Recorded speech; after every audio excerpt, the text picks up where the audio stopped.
வணக்கம் நேர்களே, நீங்கள் இணைந்திருப்பது ட்ரூத் தமிழ் கனடாவினுடைய கனேடிய தமிழ் செய்திகளின் தொகுப்புடன் கடந்த 24 மணி நேரத்தில் கிடைக்கப்பெற்ற முக்கியமான கனேடிய தமிழ் செய்திகளை தான் இந்த வீடியோவில் பார்க்க இருக்கின்றோம்.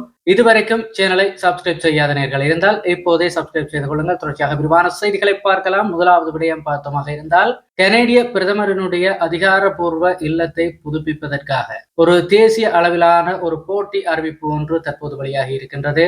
ஏறக்குறைய ஒரு டெண்டர் போல அது வெளியாகி இருக்கின்றது. அதாவது கனடாவினுடைய பிரதமரின் அதிகாரப்பூர்வ இல்லமான ஒட்டோவாவில் இருக்கின்ற சசெக்ஸ் டிரைவை புதுப்பித்து நவீனமாக்குவதற்காக தேசிய அளவிலான வடிவமைப்பு மற்றும் கட்டுமான போட்டியை பிரதமர் மார்க் கார்னி அறிவித்திருக்கின்றார். கடந்த 11 ஆண்டுகளாக எந்த பிரதமரும் வசிக்காமல் பராமரிப்பின்றி பாழடைந்திருக்கின்ற இந்த இல்லத்தை எதிர்கால பிரதமர்களுக்கான பாதுகாப்பான மற்றும் நிலையான இல்லமாக மாற்றுவதே இந்த திட்டத்தினுடைய நோக்கமாகும். Royal Architectural Institute of Canada இதன் நடுவர் குழுவை அமைக்கும். வருகின்ற 2027 ஆண்டு கனடா தினத்திலே இந்த போட்டியினுடைய வெற்றியாளர் அறிவிக்கப்படுவார்.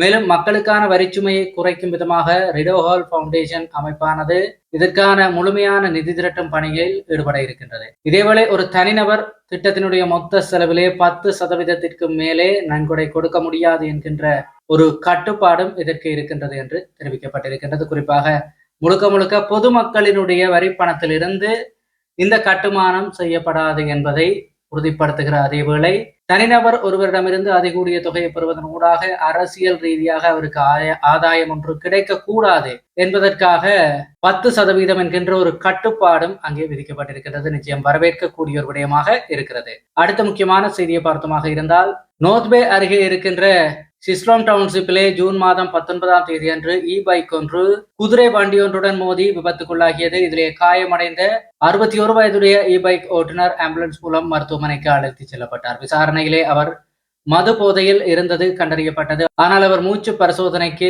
ஒத்துழைக்க மறுத்துவிட்டார். இதனையடுத்து மது போதையில் வாகனம் ஓட்டியது, பரிசோதனைக்கு மறுப்பு தெரிவித்தது உள்ளிட்ட பல குற்றச்சாட்டுகளின் கீழ் எஸ்ஸா டவுன்ஷிப்பை சேர்ந்த அவர் மீது வழக்கு பதிவு செய்யப்பட்டிருக்கின்றது. வருகின்ற ஜூலை 21 அன்று நோர்த் பே நீதிமன்றத்திலே அவர் ஆஜர்படுத்தப்பட இருக்கின்றார். இந்த சம்பவத்திலே குதிரை வண்டிக்கு லேசான சேதம் மட்டுமே ஏற்பட்டிருக்கின்றது. வேறு எவருக்கும் எவ்விதமான பாதிப்பும் ஏற்படவில்லை என போலீசார் தெரிவித்திருக்கிறார்கள். அடுத்த முக்கியமான செய்தியை பார்த்தமாக இருந்தால், மனிட்டோவாவிலே வியாழக்கிழமை மாலை ஒரு சிறிய ரக விமானம் ஒன்று நெடுஞ்சாலையில் அவசரமாக தரையிறக்கப்பட்டது. பாஸ் பகுதியில் இருந்து பிராண்டன் நோக்கி சென்று கொண்டிருந்த TBM-8 ஒற்றை இயந்திர விமானமே இவ்வாறு அவசரமாக தரையிறக்கப்பட்டிருக்கின்றது. நெடுஞ்சாலை 45 சாண்டி லேக்குக்கு அருகே தரையிறங்கிய அந்த விமானம் கட்டுப்பாட்டை இழந்து சாலையோர பள்ளத்திலே ஒதுங்கியது. சம்பவத்தின் போது விமானத்திலே 4 பேர் பயணம் செய்திருக்கிறார்கள். அவர்களில் ஒருவருக்கு லேசான காயங்கள் ஏற்பட்டு மருத்துவமனையிலே அனுமதிக்கப்பட்டிருக்கின்றார். இந்த சம்பவம் குறித்து போக்குவரத்து பாதுகாப்பு வாரியத்துக்கு, அதாவது டிரான்ஸ்போர்டேஷன் சேஃப்டி போர்டுக்கு அதிகாரபூர்வமாக தகவல் தெரிவிக்கப்பட்டு விசாரணை முடுக்கிவிடப்பட்டிருப்பதாக தெரிவிக்கப்பட்டிருக்கின்றது. அடுத்த முக்கியமான செய்தியை பார்த்தமாக இருந்தால், கனடாவிலே மிக முக்கிய தேடப்படும் குற்றவாளியான ஆல் பொய்வின் 3 ஆண்டுகளுக்கு மேலாக தலைமறைவாக இருந்த நிலையிலே ஸ்பெயினின் மெர்பெலா நகரிலே கடந்த வெள்ளிக்கிழமை கைது செய்யப்பட்டிருக்கின்றார். 36 வயதான இவர் மீது போதைப்பொருள் கடத்தல், ஆயுத கடத்தல், ஆட்கடத்தல் மற்றும் கொலை முயற்சி உள்ளிட்ட பல கடுமையான வழக்குகள் இருக்கின்றது. 2022 கியூபெக்கில் நடந்த மோட்டார் சைக்கிள் குழுக்களுக்கு இடையிலான வன்முறை மற்றும் சித்திரவதை சம்பவங்களில் இவருக்கு முக்கிய தொடர்பு இருப்பதாக தெரிவிக்கப்பட்டிருக்கின்றது. கியூபெக் மாகாண போலீசார் மற்றும் RCMP மற்றும் இன்டர்போல் ஆகியவற்றினுடைய நீண்டகால கூட்டு நடவடிக்கையினுடைய ஒரு பலனாகவே இந்த கைது சாத்தியமாகி இருக்கின்றது. இது ஒழுங்கமைக்கப்பட்ட குற்றங்களுக்கு எதிரான ஒரு மிகப்பெரிய வெற்றியாக பார்க்கப்படுகிறது. அடுத்த முக்கியமான செய்தியை பார்த்தமாக இருந்தால், ஒட்டவாவிலே காணாமல் போன 64 வயதுடைய ஒல்கா கொனகோவா என்கின்ற பெண்ணினுடைய வழக்கிலே ஒரு புதிய திருப்பம் ஒன்று ஏற்பட்டிருக்கிறது. அவரது 63 வயதான கணவர் விக்டர் கொனகோ தற்போது முதல் நிலை கொலை குற்றத்தை எதிர்கொண்டிருக்கின்றார். இவர் மீது அந்த குற்றச்சாட்டு பதிவு செய்யப்பட்டிருக்கின்றது. கடந்த ஜனவரி 2026 பிறகு அந்த பெண் காணாமல் போயிருந்தார் என தெரிவிக்கப்பட்டிருந்த நிலையிலே இதுவரை அவருடைய உடல் கண்டறியப்படவில்லை. இது பெண்களுக்கு எதிரான வெறுப்பு கொலையாக ஒட்டவா போலீசாரினால் வகைப்படுத்தப்பட்டிருக்கின்றது. இந்த ஆண்டிலே ஒட்டவா நகரினுடைய 6வது கொலை இது என்று தெரிவிக்கப்பட்டிருக்கின்றது. இதேவேளை அவருடைய கணவர் அடுத்த வெள்ளிக்கிழமை நீதிமன்றத்திலே ஆஜர்படுத்தப்பட இருக்கின்றார்.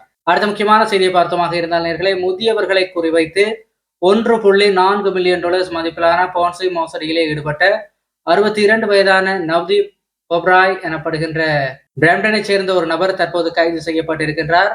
2017 ஆண்டு முதல் BLM கனடா கார்ப்பரேஷன் என்கின்ற பெயரிலே தனியார் அடைமானங்கள் மற்றும் கண்டமானிய முதலீடுகளில் லாப உத்தரவாதம் அளித்து இவர் மோசடியில் ஈடுபட்டிருக்கிறார். ஆரம்பத்திலே சிலருக்கு சிறிய தொகையை வழங்கி முதலீட்டாளர்களை நம்ப வைத்திருக்கின்றார். இவர் மீது $5000 மேற்பட்ட மோசடி, பண மோசடி உள்ளிட்ட பல்வேறு குற்றச்சாட்டுகள் பதிவு செய்யப்பட்டிருக்கின்றது. முதலீடு செய்யும் முன்பு பொதுமக்கள் உரிய ஆலோசனைகளை தகுதி வாய்ந்த நபர்களிடம் பெறுமாறு கவனமாக இருக்குமாறு போலீசார் எச்சரித்திருக்கிறார்கள். அடுத்த முக்கியமான செய்தியை பார்த்தமாக இருந்தால், மிசிசாகாவிலே தன்னுடைய பெற்றோர்களான 70 வயதான கேரோல் மற்றும் 71 வயதான கார்வுட் சாங்வினை கொடூரமாக கொலை செய்த குற்றத்துக்காக தேடப்பட்டு வருகின்ற 46 வயதான ஜொர்டான் சாங்வின் என்கின்ற நபர் மிமிகோ பகுதியிலே தப்பியோடுவது தற்போது கண்டுபிடிக்கப்பட்டிருக்கின்றது. பச்சை நிற ஹூடி மற்றும் சிவப்பு நிற டிஷர்ட் அணிந்திருந்த இவருடைய புதிய புகைப்படங்களை தற்போது போலீசார் வெளியிட்டிருக்கிறார்கள். இவர் ஆயுதமேந்திய ஆபத்தான நபர் என்பதால் இவரை கண்டால் உடனடியாக 911 என்கின்ற எண்ணை தொடர்பு கொள்ளுமாறு பியல் பிராந்திய போலீசார் பொதுமக்களுக்கு அறிவுறுத்தி இருக்கிறார்கள். அடுத்த முக்கியமான செய்தியை பார்த்தமாக இருந்தால் நேர்களே, வினிபெக்கிலே துப்பாக்கியை காட்டி மிரட்டி கார் கடத்தலில் ஈடுபட்ட 28 வயதுடைய நபர் ஒருவர் போலீசாரினால் தற்போது கைது செய்யப்பட்டிருக்கின்றார். ரிஜென்ட் அவென்யூ வெஸ்ட் பகுதியில் 40 வயது பெண் மற்றும் அவரது மகளை துப்பாக்கியால் மிரட்டியுள்ள அவர் பின்னர் 43 வயதுடைய நபர் ஒருவரின் வாகன கண்ணாடியை சுட்டு உடைத்து அவரின் 2016 டொட்ஸ்ட்ரம் ரக வாகனத்தை கடத்தி சென்றிருக்கின்றார். சிறிது நேரத்திலேயே வாகனம் அனாதையாக கண்டுபிடிக்கப்பட்ட நிலையிலே மெல்ரோஸ் அவென்யூ பகுதியில் வைத்து சந்தேக நபர் கைது செய்யப்பட்டார். அவர் மீது ஆயுத தடுப்பு மற்றும் கொள்ளை குற்றச்சாட்டுகள் தற்போது பதிவு செய்யப்பட்டிருக்கிறது. அடுத்த முக்கியமான செய்தியை பார்த்தமாக இருந்தால் நேர்களே, பிரிட்டிஷ் கொலம்பியாவினுடைய கேம்ப்லூப்ஸ் பகுதியிலே இருக்கின்ற ஒரு மதுபான விடுதியிலே 2 நபர்கள் ஏடிஎம் இயந்திரத்தை முழுமையாக உடைத்து திருடி சென்றிருக்கின்றார்கள். திருடப்பட்ட வாகனம் மற்றும் ஏடிஎம் மீட்கப்பட்டாலும் அதிலிருந்த முழு பணமும் கொள்ளையடிக்கப்பட்டிருந்தது. மோப்பனாய் உதவியுடன் தேடிய போலீசார் சந்தேக நபர்களை நெருங்கிய போது அவர்கள் தொம்சன் ரிவரிலே குதிச்சிருக்கிறார்கள்.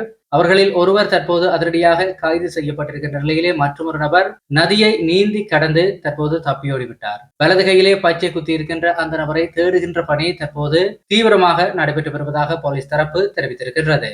அடுத்த முக்கியமான செய்தியை பார்த்தமாக இருந்தால் நேர்களே, மொன்ட்ரியலினுடைய வில் மேரி பகுதியிலே கடந்த வெள்ளிக்கிழமை இரவு 27 வயதுடைய இளைஞர் ஒருவர் கூர்மையான ஆயுதத்தினால் தாக்கப்பட்டு மருத்துவமனையிலே அனுமதிக்கப்பட்டிருக்கின்றார். செர்பரோக் மற்றும் பெரி ஸ்ட்ரீட் சந்திப்பிலே மாலை 6 மணி அளவிலே இந்த தாக்குதல் நிகழ்ந்திருக்கின்றது. இளைஞரினுடைய உயிருக்கு எந்த விதமான ஆபத்தும் தற்போதைக்கு இல்லை என்று சொல்லி உறுதிப்படுத்தப்பட்டிருக்கின்றது. இந்த சம்பவம் தொடர்பாக 64 வயதுடைய நபர் ஒருவரை மொன்ட்ரியல் போலீசார் சம்பவ இடத்துக்கு அருகிலேயே வைத்து கைது செய்திருக்கிறார்கள். தாக்குதலுக்கான காரணம் என்பது தொடர்பான விசாரணைகள் தற்போது முடுக்கிவிடப்பட்டிருக்கின்றது நேர்களே. இத்துடன் இன்றைய நாளுக்கான கனடிய செய்திகளுடைய தொகுப்பு முடிவுக்கு வருகிறது நேர்களே. தொடர்ச்சியாக செய்திகளை உடனுக்குடன் பெற்றுக்கொள்ள சேனலை மறக்காம சப்ஸ்கிரைப் செய்திருப்பதையும் நம்முடைய கனடிய செய்திகளுக்கான வாட்ஸ்அப் குழுவிலே இணைந்திருப்பதையும் உறுதிப்படுத்திக் கொள்ளுங்கள். இணைவதற்கான இணைப்பு கீழே டிஸ்கிரிப்ஷனிலும் அதே போல வீடியோவினுடைய இறுதியிலும் கொடுக்கப்பட்டிருக்கின்றது. அதே போல இந்த வாட்ஸ்அப் குழுவிலே இணைவதற்கு உங்களுடைய கனடிய தொலைபேசி இலக்கத்தை மட்டும் பயன்படுத்துங்கள். ஏனைய நாட்டு தொலைபேசி இலக்கங்கள் ஒருபோதும் வாட்ஸ்அப் குழுவிலே ஏற்றுக்கொள்ளப்படாது. இது உங்களுடைய தனி உரிமையை பாதுகாப்பதற்காக மட்டும்தான். மீண்டும் ஒரு செய்தி தொகுப்புடன் சந்திப்போம். நன்றி.